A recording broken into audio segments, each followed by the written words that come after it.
স্বপ্ন পূরণ হলো মুসলিম জাতির। এ যেন নতুন খবর শুনল পুরো মুসলিম বিশ্ব। এবার পবিত্র কোরআনের কাছে মাথা নত করেছে সমস্ত আধুনিক বিজ্ঞান। আধুনিক বিজ্ঞানের বড় বড় বিজ্ঞানী ও গবেষকরা পবিত্র কোরআনকে বিজ্ঞানের অন্যতম বিষয়বস্তু হিসাবে তুলে ধরেছে। প্রিয় দর্শক, পবিত্র কোরআনে 1400 বছর আগে যে কথা বলা হয়েছিল সেই কথাই আজকের এই আধুনিক বিজ্ঞান নতুন করে গবেষণা করে প্রমাণ করেছে। আপনাদের কাছে একটি প্রশ্ন, আপনি কি পবিত্র কোরআনের পক্ষে নাকি আধুনিক বিজ্ঞানের পক্ষে? অবশ্যই কমেন্ট করে জানাবেন। তো চলুন বেশি কথা না বলে শুরু করি আজকের ভিডিও। আজকে আপনাদের জানাবো পবিত্র কোরআনের কাছে কেন মাথা নত করলো আধুনিক বিজ্ঞান। যেই বিজ্ঞান সব সময় কোরআনকে অস্বীকার করে আসছে, সেই কোরআনের কাছেই বিজ্ঞান আজ মাথা নিচু করে আছে। 1 নম্বরে পবিত্র কোরআনে সূরা ফুরকানে 61 নং আয়াতে বলা হয়েছে, চাঁদের নিজস্ব কোনো আলো নেই। কিন্তু আধুনিক বিজ্ঞান এই কথাটি অস্বীকার করত। এখনকার আধুনিক বিজ্ঞান কয়েক বছর আগেই জেনেছে চাঁদের সত্যি নিজস্ব কোনো আলো নেই।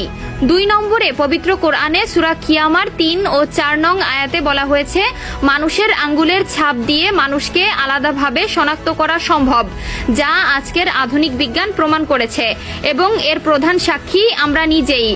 আজকাল সমস্ত ডকুমেন্টে নিজেদের আঙ্গুলের ছাপ ব্যবহার করতে হয়।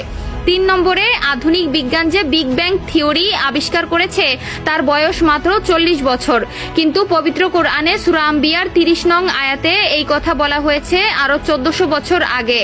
4 নম্বরে পানি চক্রের কথা বিজ্ঞান জেনেছে বেশি দিন হয়নি, কিন্তু সূরা জুমার 21 নং আয়াতে 1400 বছর আগেই পানি চক্রের কথা বলা হয়েছে। 5 নম্বরে বিজ্ঞান কয়েক বছর আগে গবেষণা করে জেনেছে লবণাক্ত পানি ও মিষ্টি পানি একসাথে মিশ্রিত হয় না, কিন্তু পবিত্র কোরআনের সূরা ফুরকানের 25 নং আয়াতে এই কথা বলা হয়েছে 1400 বছর আগেই। 6 নম্বরে ইসলাম মদকে হারাম করেছে। চিকিৎসা বিজ্ঞান বলছে মদ পান লিভারের ক্ষতি করে। 7 নম্বরে ইসলাম শূকরের মাংসকে হারাম করেছে।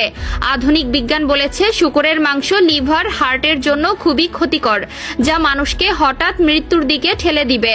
সুবহানাল্লাহ।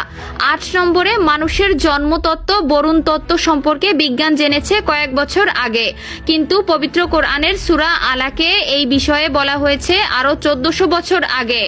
9 নম্বরে বিজ্ঞান বলেছে একটি শিশু যখন গর্ভে থাকে তখন সে আগে কানে শোনার যোগ্যতা পায়, তারপর পায় চোখে দেখার, কিন্তু এই কথা পবিত্র কোরআনে বিস্তারিতভাবে আলোচনা করে প্রমাণিত হয়েছে। পবিত্র কোরআনে সূরা সাজদার 9 থেকে 76 নম্বর আয়াতে এবং সূরা ইনসানের 2 নং আয়াতে বিস্তারিতভাবে বলা হয়েছে। 10 নম্বরে পৃথিবী দেখতে কেমন। এক সময় মানুষ মনে করত পৃথিবী দেখতে লম্বাটে, কেউ ভাবত চ্যাপ্টা, কেউ ভাবত সমান্তরাল, কিন্তু পবিত্র কোরআনে 1400 বছর আগে জানিয়ে দেওয়া হয়েছে পৃথিবী দেখতে অনেকটা উট পাখির ডিমের মতো গোলাকার এবং সমতল নয়। পৃথিবীকে সমান্তরাল রাখার জন্য তার উপরে রাখা হয়েছে বড় বড় পাহাড় পর্বত।